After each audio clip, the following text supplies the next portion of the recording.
Olá, estamos dando início a mais um programa Debates Le Monde Diplomatique Brasil, uma iniciativa do jornal Le Monde Diplomatique Brasil, em parceria com a TV PUC, com o canal universitário e com a TVT, a TV dos Trabalhadores. Hoje nós vamos tocar em algo que nos aflige, o aumento do custo de vida. Até onde isso vai? Onde vai parar? Por que os preços estão subindo dessa forma? Quem controla e quem é capaz de administrar essa situação que vai apertando o bolso de todos os brasileiros? Para tratar dessa questão, nós convidamos duas pessoas que são especialistas nessa área. Eu quero apresentar para vocês agora. Eu quero apresentar a Ione Amorim. A Ione é economista e ela é coordenadora do Programa de Serviços Financeiros do IDEC, do Instituto de Defesa do Consumidor. Obrigado, Ione, por estar aqui com a gente. Eu que agradeço o convite. Boa tarde a todos. Quero apresentar também a Patrícia Lino. A Patrícia é economista sênior do DIESE, do Departamento Intersindical de Estudos Socioeconômicos. Ela é supervisora de preços aí e também acompanha toda essa evolução do custo de vida para nos ajudar a esclarecer o que se passa. Muito obrigado também, Patrícia, por estar com a gente.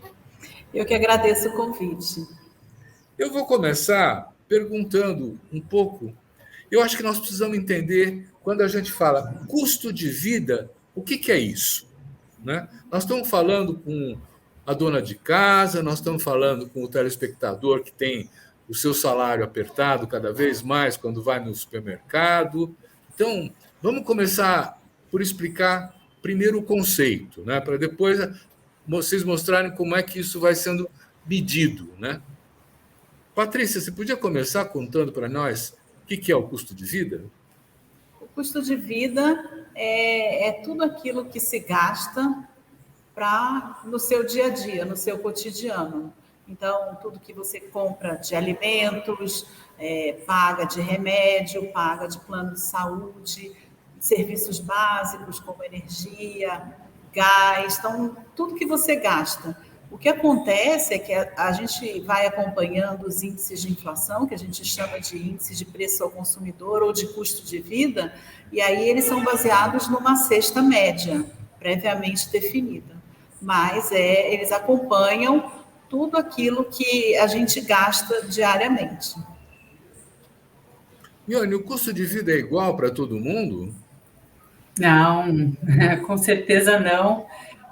O custo de vida, inclusive, ele é muito maior para as famílias que têm menor renda, né? Quando a gente fala o custo de vida, olhando a questão das condições necessárias para garantir a nossa sobrevivência, né, como a Patrícia trouxe, a gente entende que o preço dos alimentos, ele tem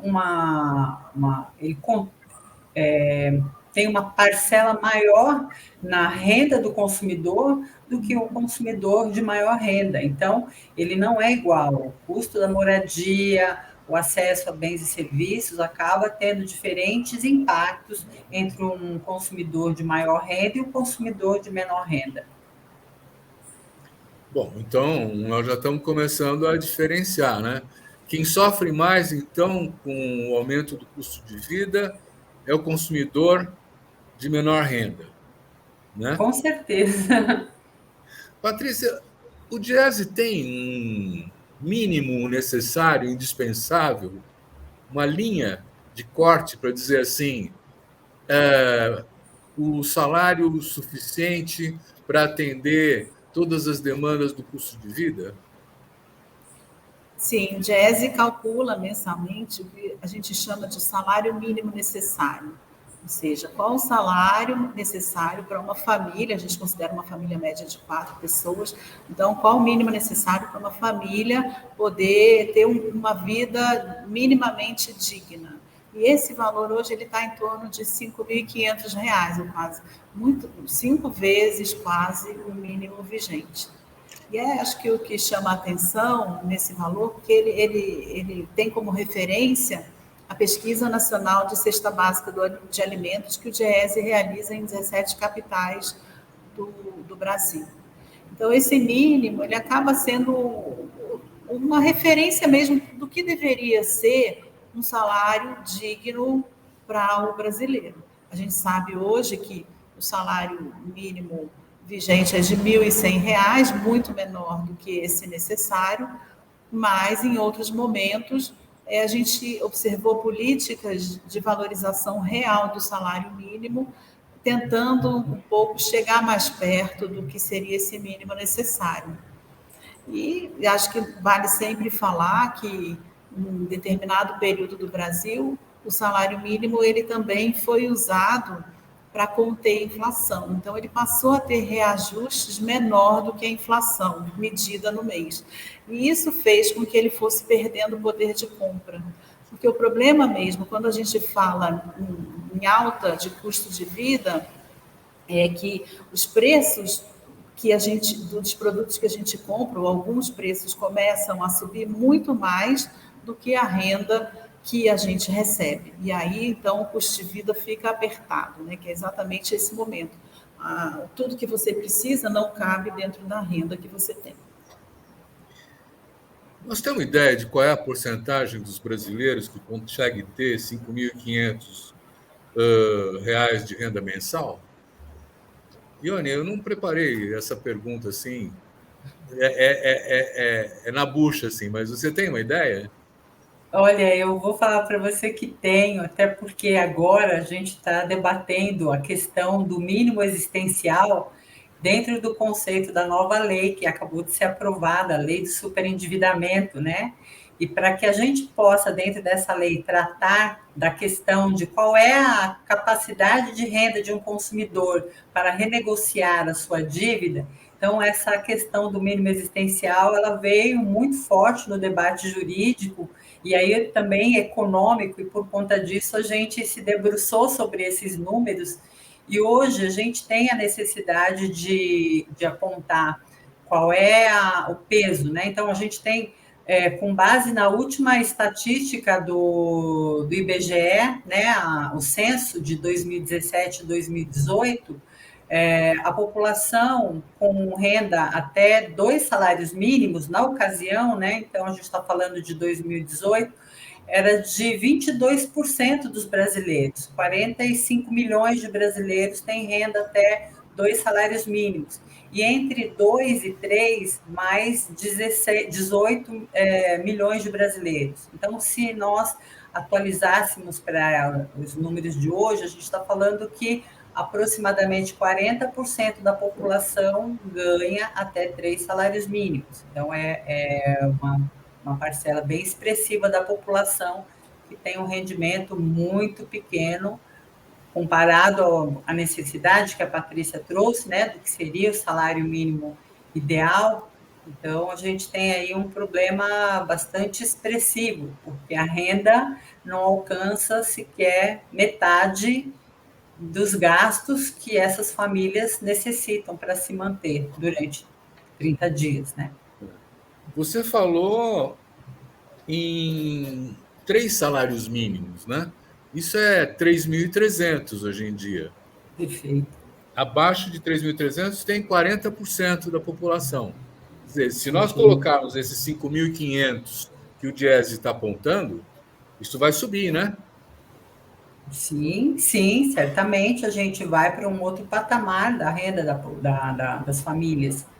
Então, certamente a gente teria um cenário econômico muito menos fragilizado, sobretudo agora, quando a gente está falando do impacto na perda da capacidade de compra do consumidor, porque à medida que os preços sofrem aumento, esse peso, né, dos alimentos, dos serviços, eles aumentam, então você acaba tendo menos renda para comprar a mesma quantidade de produtos, de alimentos. Então, nós poderíamos dizer, eu estou tentando aqui juntar as coisas, né, que mais da metade da população brasileira não atinge essa renda necessária para suprir as necessidades do custo de vida. Isso é uma questão histórica, é uma questão assim de uma desigualdade fundada na lógica da nossa produção econômica, né?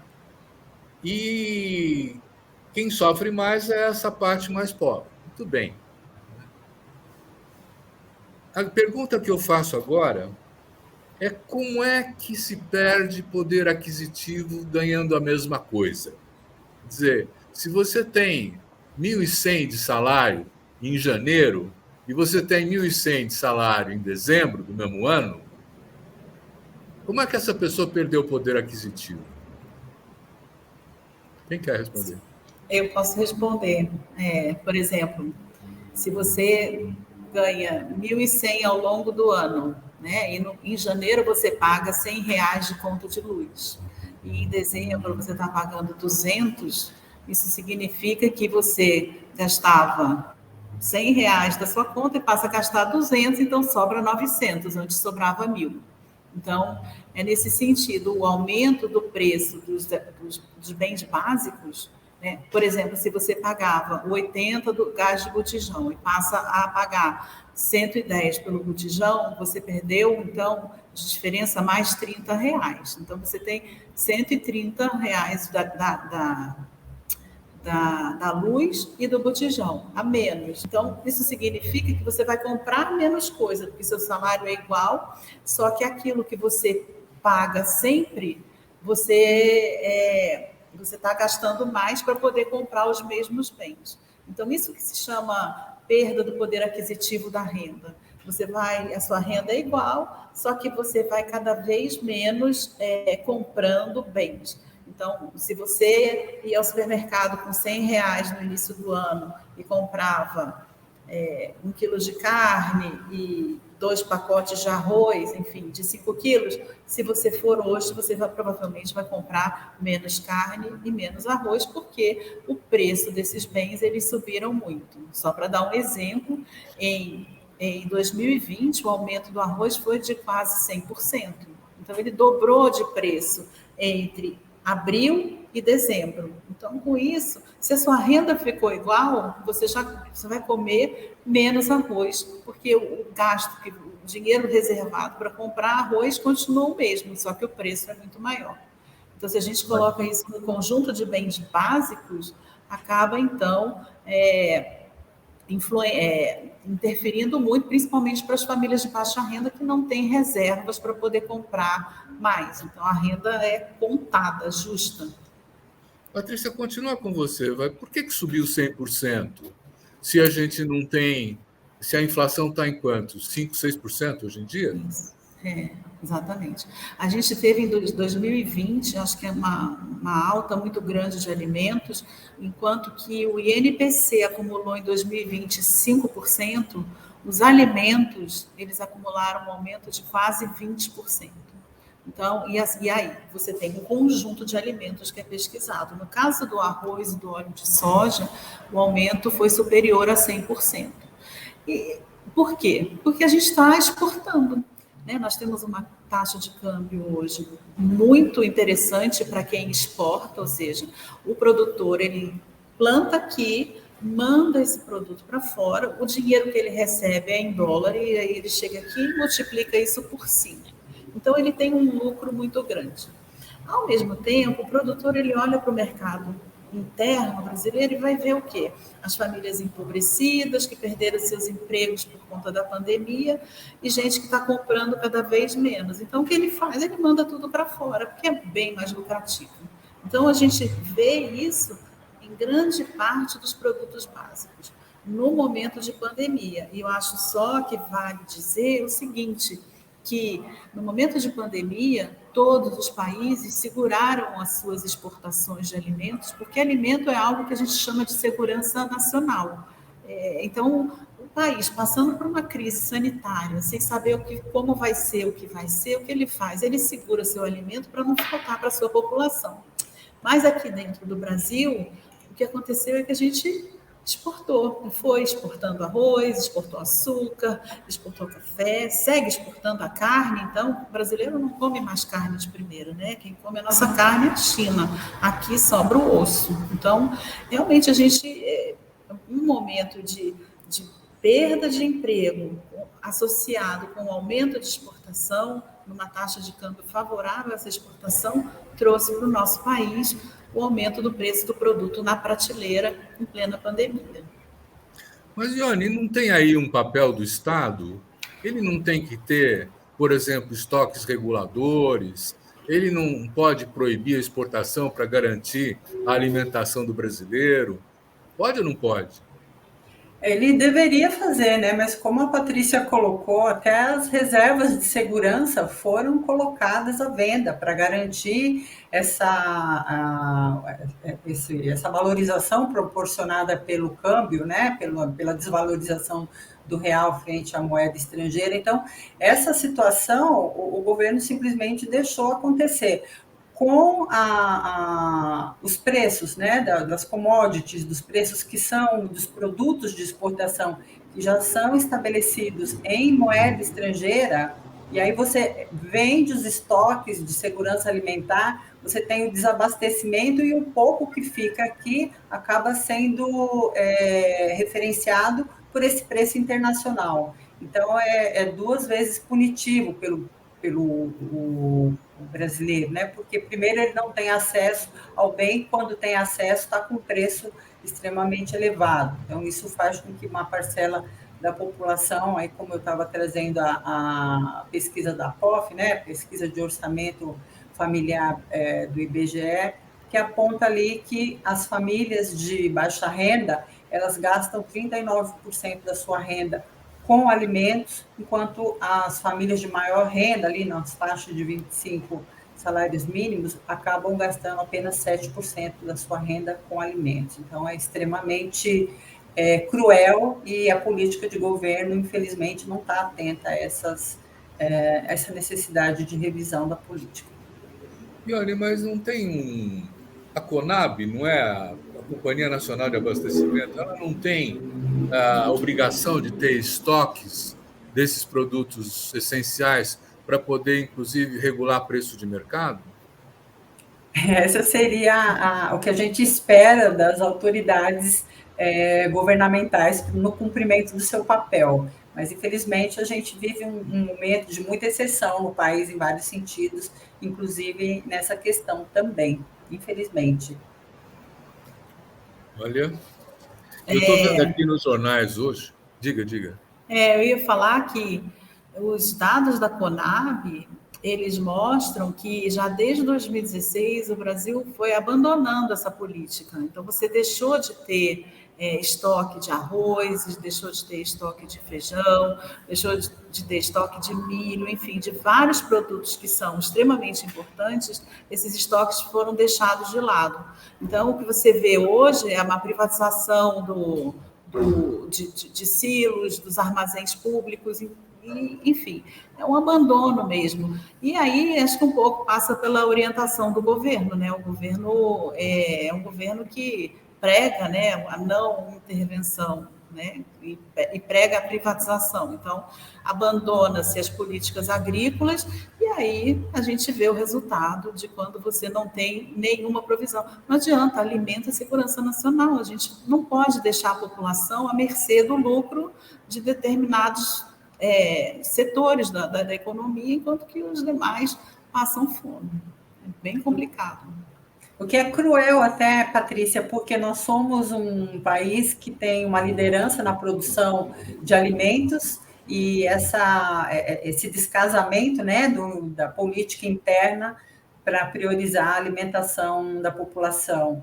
E o agronegócio ele acaba tendo essa função de priorizar as exportações e a produção de alimento interno, que aí participa de vários movimentos, né, para que a agricultura familiar se desenvolva e ganhe mais ritmo, acaba não sendo priorizada como política pública também, né?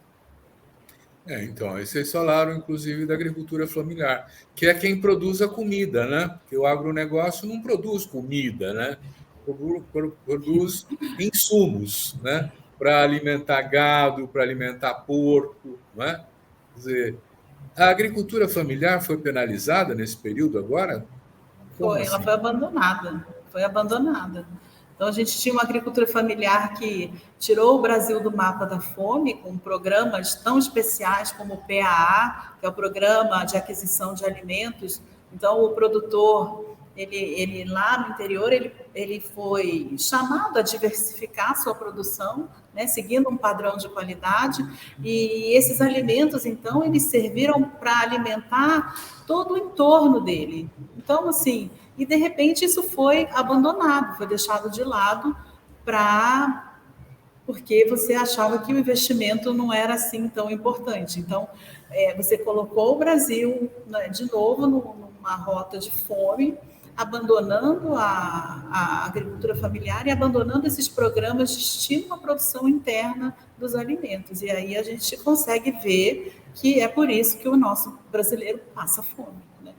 Então, você tem um abandono tanto da política de estoques reguladores quanto da agricultura familiar.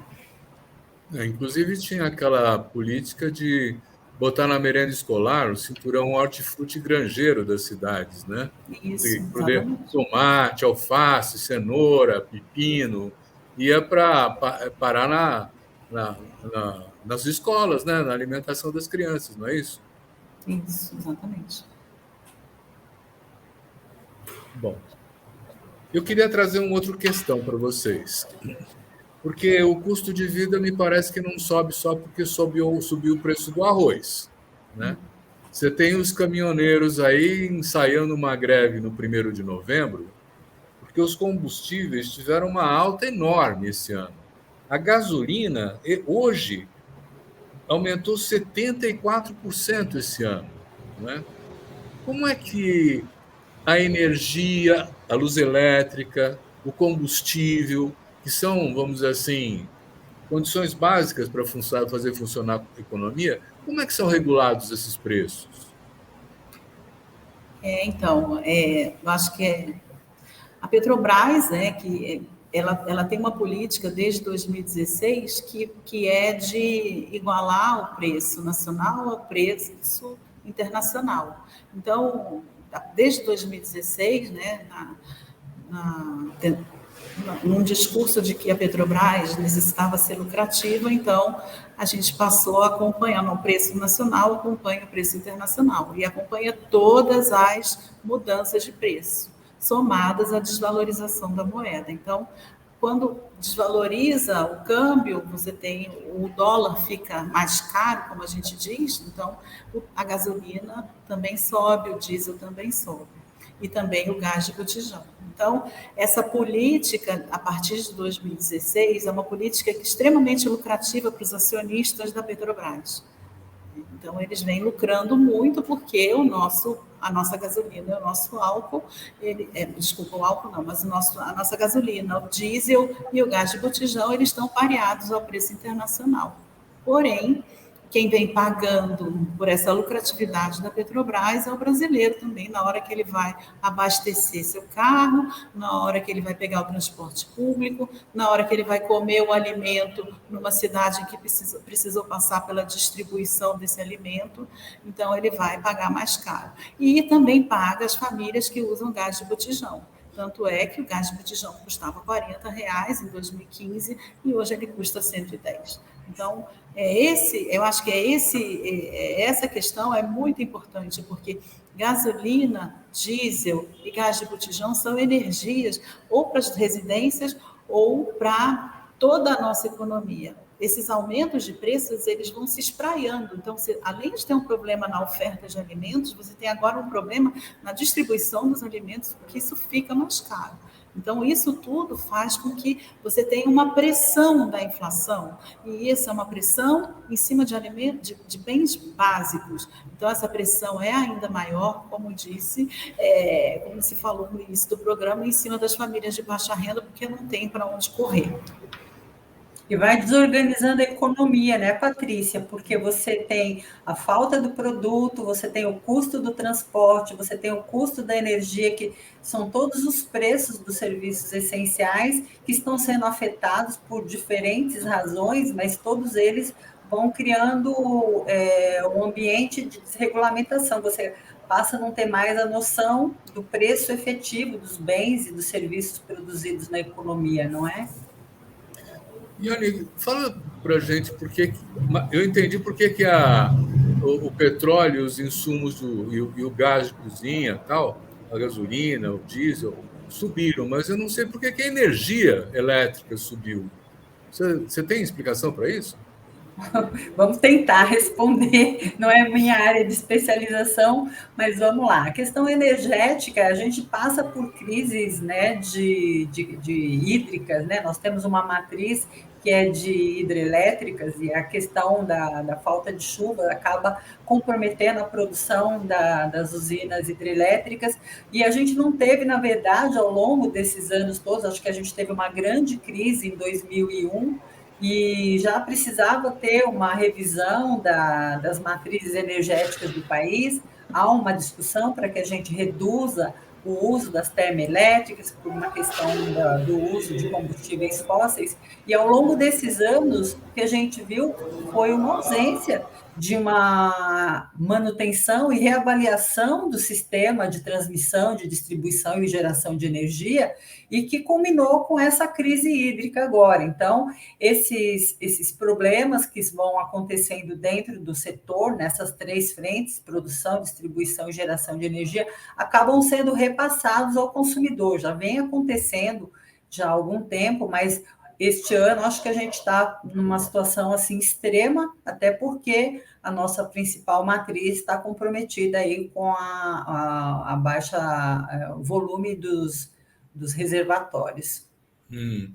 Eu já trouxe isso outra vez num programa que nós fizemos, mas eu acho que vale a pena contar para quem está nos assistindo que na Venezuela, que é tão mal falada, que é autossuficiente de petróleo, o governo lá decidiu que você enche o tanque de gasolina com R$5, né? E que alguns anos atrás eu estive lá e eu vi isso, né? Pode ter mudado um pouco agora, mas você enchia o tanque de gasolina com R$5 e era uma decisão do governo. Ele dizia assim: nós somos autônomos, nós somos autossuficientes em petróleo, a gente define o preço que a gente quer para o nosso povo. Então, a questão, vamos dizer assim, da precificação é uma política também, né? É uma política. Se a gente for olhar como é que nós estamos sendo administrados, o que está interessando é garantir uma lógica de privatização de maior lucro possível, e não é que as empresas estejam se dando mal nesse período, não é, Patrícia? Não, eu queria lembrar, né, em cima disso que você falou, a Petrobras é uma estatal, né? A Petrobras é uma empresa brasileira. Então, a quem ela serve, né? Aos acionistas ou ao povo brasileiro? Então, se a gente lembrar, de 2005 a 2015, por exemplo, tinha uma lei que impedia que o gás de botijão, por ser considerado um serviço essencial a todas as famílias, que ele sofresse essa variação de preço. Então, a Petrobras absorvia para si todas essas oscilações, e aí o preço do botijão chegava sempre igual para as famílias brasileiras. Então, eu queria lembrar que o GES fez um estudo em 2018, logo que houve essa mudança na política da Petrobras, e aí o que a gente viu que, por exemplo, a família que ganha o primeiro decil de renda, ou seja, que ganha em torno de R$100, 150 de renda, por exemplo, no Maranhão, ela tinha 150 de renda e pagava 110 por um botijão. Então, quer dizer, é essa a injustiça e a questão que está por trás, né? A quem a Petrobras deve servir primeiramente, né? Aos seus acionistas ou ao povo brasileiro? Então, se todo mundo vai pagar para que ela esteja entre as primeiras e mais lucrativas empresas, sendo que internamente o que a gente vê são as pessoas cozinhando a lenha num país que tem pré-sal. Então, são essas questões que a gente precisa colocar, né? A nossa economia, ela está sendo boa para quem? Né? Quem está lucrando com isso? Uma parcela? Tanto é que a gente coloca, né, que quase 1% dos mais ricos, eles têm quase que 30% de toda a renda na mão deles, enquanto que o resto da população não ganha nem o que a gente chama de salário mínimo necessário. Então... Ione, eu estou vendo o balanço das 1.000 maiores empresas, aquela publicação do Valor, né, que acabou de sair. A lucratividade das empresas está muito boa, né? Como é que você explica uma pobreza generalizada assim e uma lucratividade boa? Quer dizer, essas grandes empresas não estão em crise. Quem que está em crise? Olha, quem está em crise é a política do governo, que priorizou uma política neoliberal que está mais voltada para o capital privado, né? Como a Patrícia trouxe aí, o momento em que você está priorizando o retorno dos acionistas, e isso favorece alguns grupos, aos grandes grupos, e lembrando aí também o processo de financiarização, as grandes instituições financeiras que também atuam nesse setor. A gente teve aí esse momento da pandemia, a geração de novos bilionários no país, porque quem detém os meios de produção, o dinheiro, que está muito concentrado no capital privado, eles concentram ainda mais riquezas, né, financeiras. Isso não se reverte em produção de bens e serviços, para geração de emprego, para maior arrecadação de impostos, para que o próprio Estado seja um impulsionador de programas sociais que traga benefício à população. Então, eu acho que essa política chamada neoliberal, né, que está mais voltada para atender os interesses privados, é o grande problema que hoje nos traz cada vez mais populações para a miséria, para a fome, como a Patrícia está trazendo aí muito bem, o impacto nos preços dos serviços e dos alimentos. Acho que esse é o nosso problema maior hoje, político. Patrícia, isso tem que ver com o teto dos gastos sociais que foi imposto em 2016, né? Pois é, né? Então, a gente pode gastar em vários outros lugares, mas tem que ter um teto para os gastos sociais. Essa também é uma opção, né, que se faz. Vamos manter o equilíbrio por meio da redução dos custos, dos gastos de educação, dos gastos de saúde em plena pandemia. Então, passamos 2020, passamos 2021, estamos quase acabando 2021, com uma parcela expressiva da população extremamente empobrecida, né, com fome, muitos perderam suas casas, muitos estão nas ruas, e aí o teto de gastos é a questão. Eu fico achando assim que a gente pode gastar de outras maneiras. O governo, se ele quiser gastar, ele pode fazer outros gastos e não cortar aonde a população mais precisa. Se a gente pensar em governo, o governo ele deve pensar no brasileiro, né? O governo deve pensar no seu povo, no bem-estar do seu povo. Então, numa pandemia, onde você tem uma crise sanitária, né? Então, toda a atenção do governo deve ser para auxiliar o seu povo a passar por esse momento, a passar com saúde, a passar alimentado, a passar morando decentemente.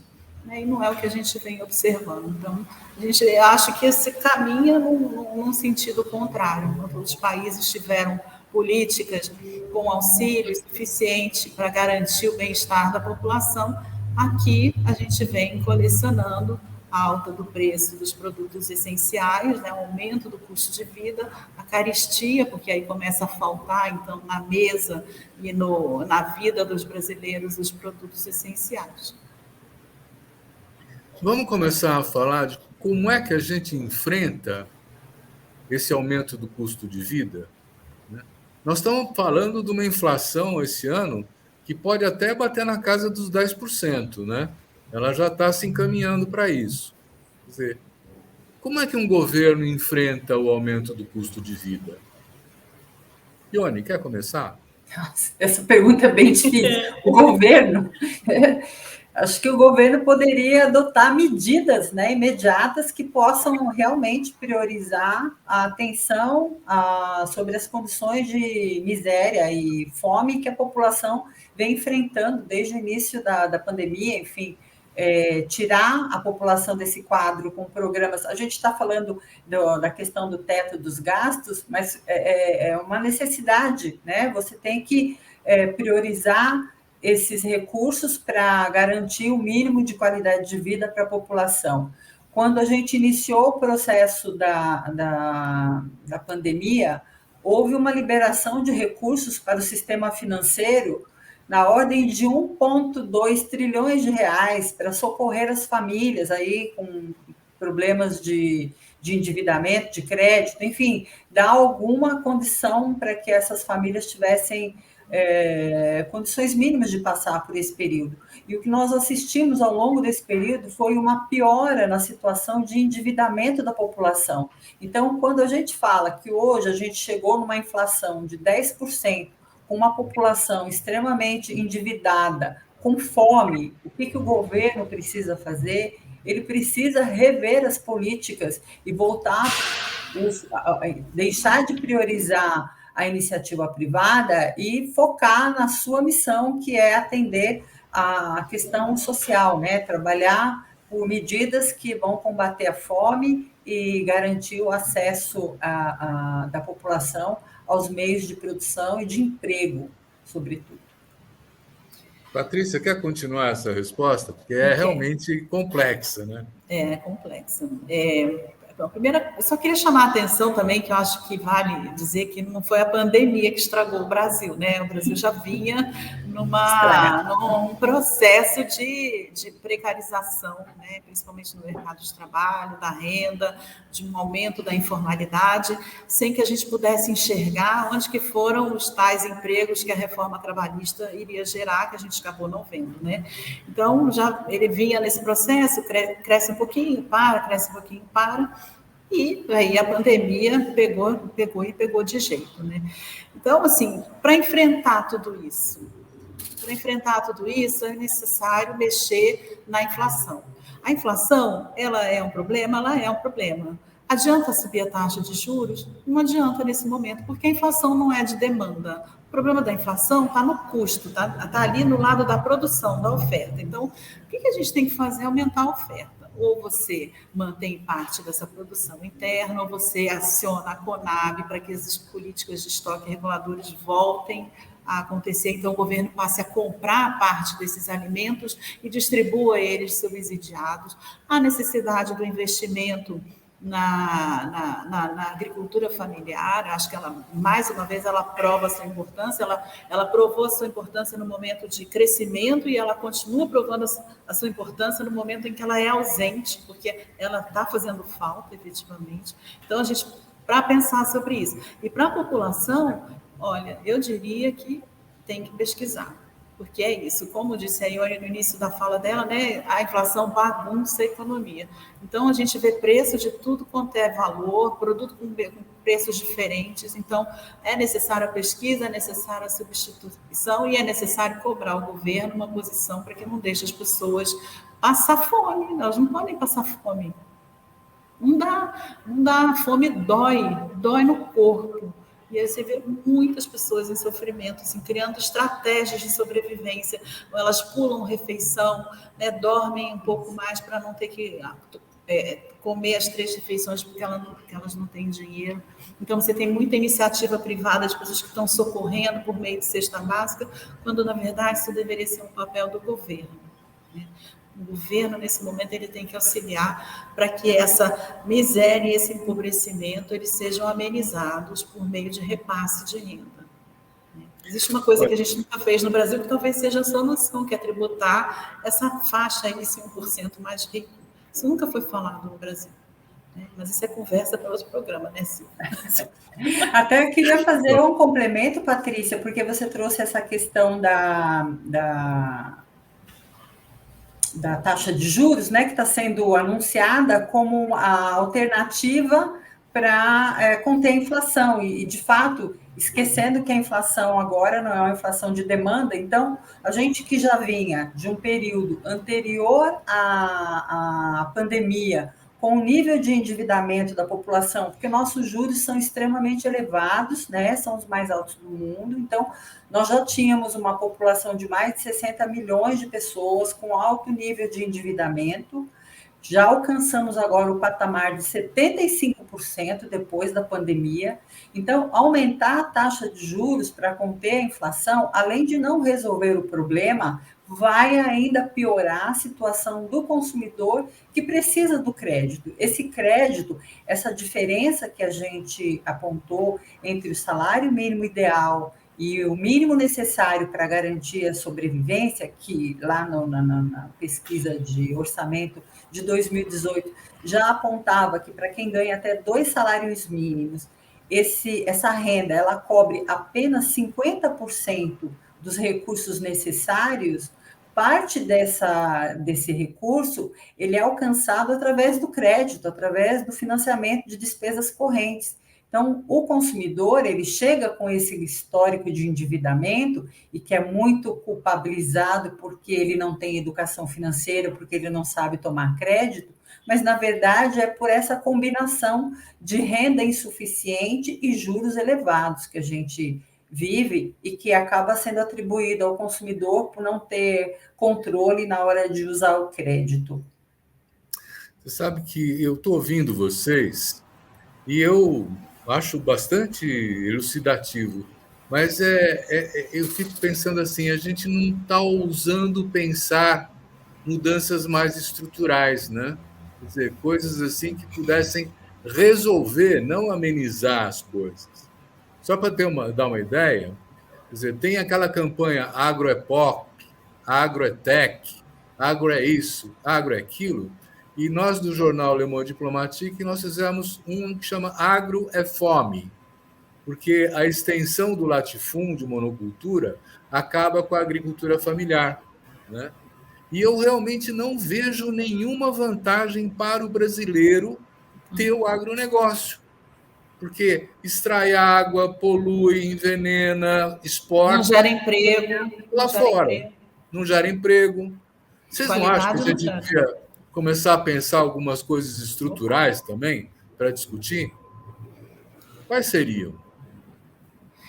Então, acho que a gente. Desculpa, Ione, vou falar primeiro. Essa questão do agronegócio é um problema, porque então, a gente vai dando um valor muito grande a um setor que não agrega valor à economia brasileira, né? Então, a nossa pauta de exportação ela passa a ser primária, né? Ela é basicamente composta por commodities. A gente está com a soja, o café, né? Que a gente vem exportando.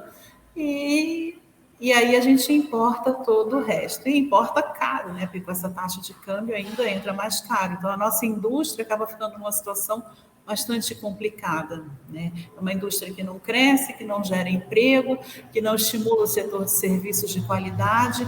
E aí você tem um governo que também não estimula a educação, não estimula a saúde, e a gente vai voltando ao que a gente era lá atrás, depois de todo o esforço que foi feito, e por mais que tenha sido dolorido e que tenha problemas da nossa industrialização, da criação do parque industrial brasileiro, que vem sendo hoje, aos poucos, cada vez mais abandonado, né? Você tem uma conversa aí de que a desindustrialização existe, não existe, mas o que a gente vê efetivamente é que a nossa pauta de exportação ela vem ganhando um espaço e a produção do setor agropecuário também ganha esse espaço, principalmente dentro do PIB, e isso não se reverte para os brasileiros nem em riqueza e nem em emprego.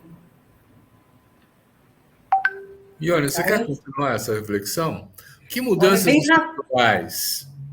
Bem rapidinho, eu só vou relatar uma experiência que eu tive antes de trabalhar com direito do consumidor. Eu trabalhei numa área de comunicação e justamente na área de informações sobre o mercado agrícola, né? E eu, assim, ouvindo a Patrícia falar, eu lembro que alguns grandes eventos, né, vinha assim falas importantes como o agronegócio no país, ele é tão rentável que a gente pode expandir, nossa produtividade é enorme, que a gente não precisa ampliar um metro a mais de terras para garantir alta produtividade. E isso não é o que a gente observa, eu estou falando de algo que eu vivi há 20 anos, né? Então, hoje, o que a gente observa são áreas de florestas sendo desmatadas para colocar pastos. A gente vê cada vez mais toda a área, né, o latifúndio se expandindo, as terras sendo tomadas para a produção agrícola dentro dessa escala de exportação. Então, acho que assim, a compensação que eu vejo é exigir, né, desses mesmos grandes produtores e toda essa o agronegócio como um responsável pela compensação dos danos causados dentro da sua forma de atuação. Porque é lindo falar do número do Brasil líder em produção mundial de alimentos, só que dentro de uma ótica que é totalmente voltada para o mercado e não prioriza a sua população local. O que aconteceria se nós tivéssemos prioridade com a agricultura familiar, hein? No mesmo porte que é dado como subsídio para o agronegócio. Vocês têm uma ideia? Hein, Patrícia? Acho que a gente estaria comendo melhor, com mais qualidade, com mais diversidade, né, com mais diversificação de alimentos, porque acho que a agricultura familiar ela tem esse poder, na verdade, né? O produtor, se ele for seguir essa tendência do agronegócio, ele vai produzir 1, 2 produtos, né? E a agricultura familiar, se você incentiva ela para venda nos mercados locais, você estimula uma diversificação de produção. Então, ele produz para a subsistência dele e também produz para abastecimento, levando em conta o meio ambiente, porque isso aí tudo tem um processo de acompanhamento também, né, de qualificação também do produtor, para que o produto que ele traga, que ele vai produzir, que ele vai vender, seja um produto de maior qualidade. Então, eu acho que a gente estaria comendo melhor, assim, resumindo, bem simples. Você sabe que nós todos, inclusive de brasileiros. A articulação do semiárido, que é uma articulação de pequenos moradores do semiárido, com pequeníssimas propriedades, eles tiveram aquela campanha de 1 milhão de cisternas, né, que foi feita pela articulação do semiárido, pela ASA e tal, e a uma certa altura conseguiram a água suficiente. Aí depois eles se perguntaram, e agora o que nós precisamos para o nosso desenvolvimento? E eles falaram, nós precisamos de um banco de sementes. E começaram a juntar sementes, um trazia daqui, outro trazia dali, que aparentemente já tinham sido extintas. Eles estão recuperando tipos de milho, tipos de feijão, que já não tinha mais, né? Então, é uma briga também entre o produto natural e os ultraprocessados, não é, Ione? Com certeza, lembrando que o Brasil é um dos maiores usuários de agrotóxicos no mundo, então, até falando sobre a questão dos benefícios, seria a geração de emprego e a preservação do meio ambiente com uma produção de muito mais qualidade, com menos uso de agrotóxicos, que hoje é uma das, aqui até no IDEC a gente tem o programa de alimentos, que é uma das principais pautas. O país é o que mais flexibiliza a entrada de agrotóxicos que estão proibidos na maioria dos países desenvolvidos. Então, é algo totalmente assim, incoerente. Então, se a gente tivesse uma política forte de agricultura familiar, a gente teria uma produção com mais geração de emprego, com melhor qualidade e também preservando a questão do meio ambiente. Beleza. E sem que o brasileiro passasse fome, né? O papo está muito bom. Nós estamos chegando ao final do nosso programa. Eu queria oferecer a oportunidade de cada uma de vocês, né, fazer uma recomendação para os nossos candidatos que vão ser no parlamento, que vão ser no executivo, os responsáveis daqui a um ano pela gestão do Brasil. O que você, Patrícia, vamos começar, sugeriria para esses candidatos no âmbito da nossa discussão? Olha, eu sugeriria que o governo tomasse a frente, né, desse debate, chamando os vários setores para conversa, para tentar entender os problemas da cadeia do leite, da cadeia da carne, os problemas da produção no Brasil, para que isso que a gente está vivendo hoje, ou seja, produzindo muito alimento e todo ele se mandado para fora, não aconteça mais. Então, acho que a gente não pode não priorizar o nosso povo. Então, eu recomendaria isso, né? Que pudesse se olhar, não colocar a culpa da inflação em algum auxílio emergencial que foi pago lá em 2020, mas sim olhar mesmo que existe um problema de oferta, hoje uma lucratividade de um único setor diante do empobrecimento de toda uma economia. Então, eu diria para rever as políticas agrícolas, as políticas de agricultura familiar, rever a tributação, principalmente esse processo que penaliza mais as famílias de baixa renda. Obrigado. E o lucro da Petrobras também, né? Que pudesse, parte desse lucro, subsidiar, então, os produtos básicos para os brasileiros. Ione. Olha, eu complemento aí a fala da Patrícia, que eu acho que é isso, é focar no social, priorizar as famílias de baixa renda, estimular a geração de emprego, enfim, a agricultura familiar acima de tudo, ter programas sólidos de educação que possibilite a população sair desse patamar que a gente se encontra atualmente, investir mais na ciência, nos seus vários setores, e garantir também, né, enquanto consumidores, que a gente tenha políticas mais robustas de proteção e, enfim, resgate aí um pouco do que a gente perdeu ao longo desses últimos anos. Bom, eu quero agradecer muito a Ione Amorim, do IDEC, e a Patrícia Lino, do Diese, por esse papo instrutivo que nós tivemos, né? E agradecer você também que nos assiste e que nos acompanha. Semana que vem tem mais. Obrigado.